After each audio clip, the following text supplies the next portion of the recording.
We're having a question session, that's how I'll ask them. Good. Okay, for one thing, as a physiological anatomy biologist. That's you? Yes. Good for you. I know that when cells are growing, for example, particularly in a fetus or a young child, but right through until age 16, 18, that they are much more vulnerable to any influence of any kind. So what you're saying, am I right, that there is a much greater risk? And in fact, it's not a risk, it's a fact. Because as a biologist, I can tell you that these things go. Do you know, here's the most important part to this. In this U.S. court case, is this, and you should see the biological professionals behind us. We are there very anally talking about the frequencies. Can these interact with people? Yes. What's it called? It's called electromagnetic induction. As soon as the biological professionals step in and start talking about what are these high-speed frequencies doing? We already know. You already know, and guess what? Yes. Here's the horrible part. It is fact. And worse. And worse. As a person, I agree that it's fact. As a scientist, I have to say that I know that any kind of electrical influence has chemical influence, and that the most easily influenced chemistry within our body is hormones and neurotransmitters. Yes. Because they have a rapid turnover.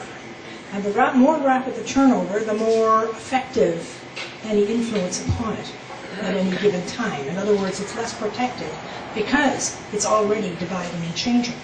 That certainly includes all of our endocrine glands. It certainly includes all the sexual glands and so on during puberty. And therefore, I suspect, and do you agree, that something such as breast cancer, prostate cancer, and the phenomenal incidence of cancer is in many cases due to, not exposure as an adult, yes, but particularly exposure during the development years. You know, here's the worst part about this, and as this ramps up more, I actually like seeing pregnant women out there because we're going to see less of it as going on. But here's a simple thing when you think about this. When I lecture this in medicine, doctors say to me, Curtis, your body's made out of trillions of cells. 20. Well, you think of it from your perspective, breaking this down simplistically, this doing this to one cell, any cell. It's affecting reproduction. Here's something with doctors. They said these guys have got this is horrible to represent. These guys have got autism. These ones have got attention deficit disorder. These ones are bipolar. And I said, you can't rule out that they are electromagnetically messed up as a result of these frequencies because we're not compatible.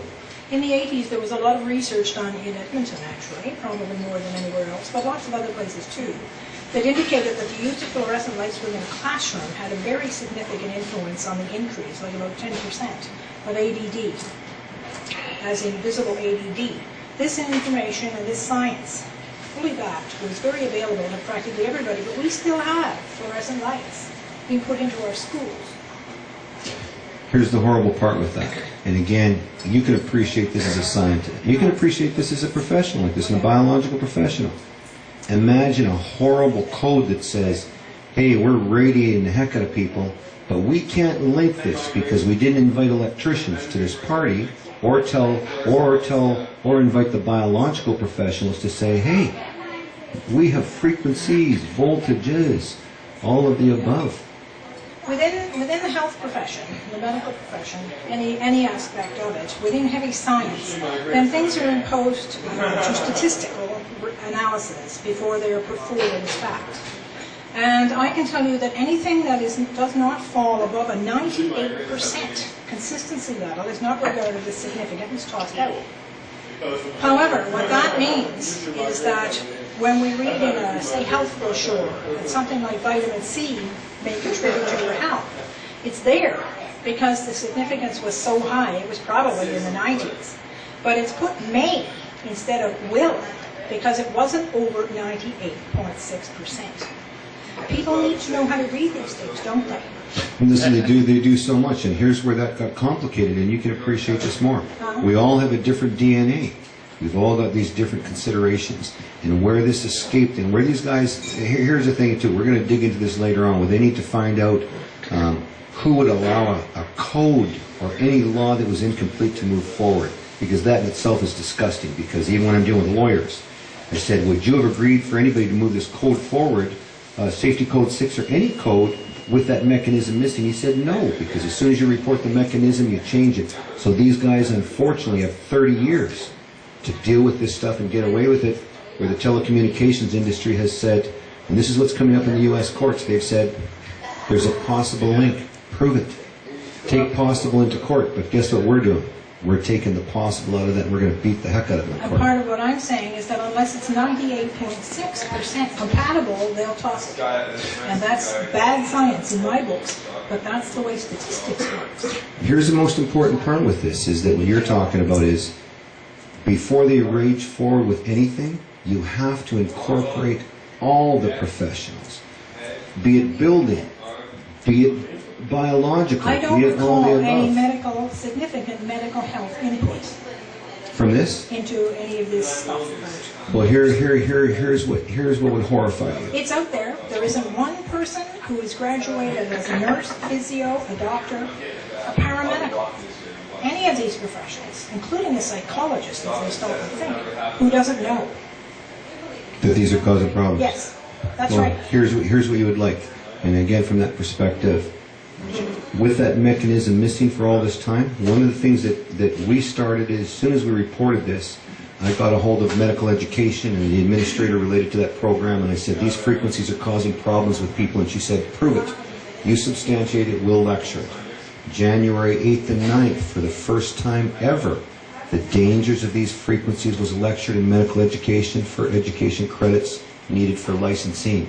And of course, that needs to be dramatically expanded on, because me being an electrician talking in that program, what an amazing thing. I kind of wanted to tease these guys and wear my tool belt at the same time while I was talking to doctors, because here we are teaching them electricity. They are not electrical professionals.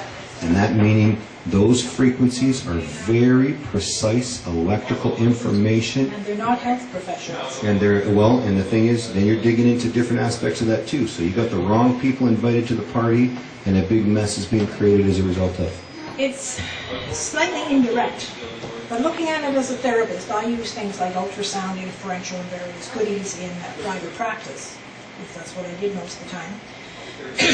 And one of the things we find is that by using an ultrasound machine, there are known therapeutic ranges, which we use as therapists. We also have sonar, of course, that gives you your echo for an echocardiogram or for a baby. We also have destructive frequencies. Every single one of these is ultrasound. Ultrasound is a type of microwave.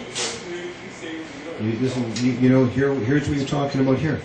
The basics of all things are this. Everything is vibrating at different frequencies. It's just very basic science. It doesn't matter everything in existence. Even when we image this, people say, hey, Curtis, look at that table. It's cooler than this. And I said, that table's vibrating at a different frequency than this, than this, than this. But everything you're talking about is absolutely true. It doesn't matter whether it's sound, doesn't matter what it is. Frequencies and vibration have a dramatic impact on everything we do. And making this really sick is when people sent me a declassified military document. And the declassified document referred to the military going this. We don't know what's causing this or linking this to adverse health effects, but here's what we did on what they call microwave hearing. And you want to hear about microwave hearing? The military said this. Microwave hearing is, some of these people are susceptible to this and hearing popping in the back of their heads. Do you know what it is? The thermal elasticity and expansion and contraction of your brain popping with this going on. And they said, we actually checked that to see if there was any audible sound, and it's not. It's literally got components of you being affected like that. Only the military could do this, where they actually wanted to use this in a terrorist application, where they wanted to use these frequencies and say that you're the hostage. They've actually done this, where they've said, we're going to put this inside your head.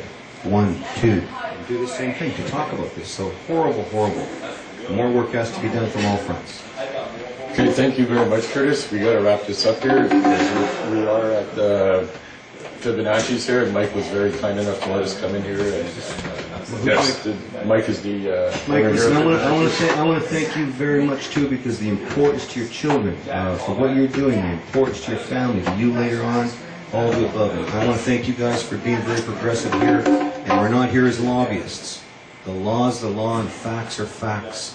And you guys need to protect yourselves and have your city answer these questions for you and have them all accountable. Contact Health Canada and say, what did you do using the weight of evidence approach on an ongoing basis to dismiss electricity as peer-reviewed science? Health Canada is negligent. These guys are going to go to jail. So are some provincial guys. Okay, so thank you again. Thank you for everyone for coming down.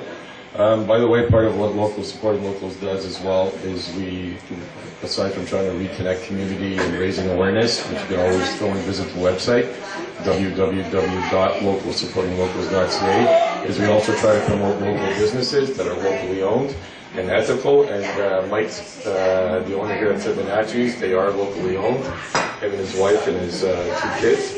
And they bring in real coffee. It's good organic coffee. So by all means, come on down to Bennett and support local.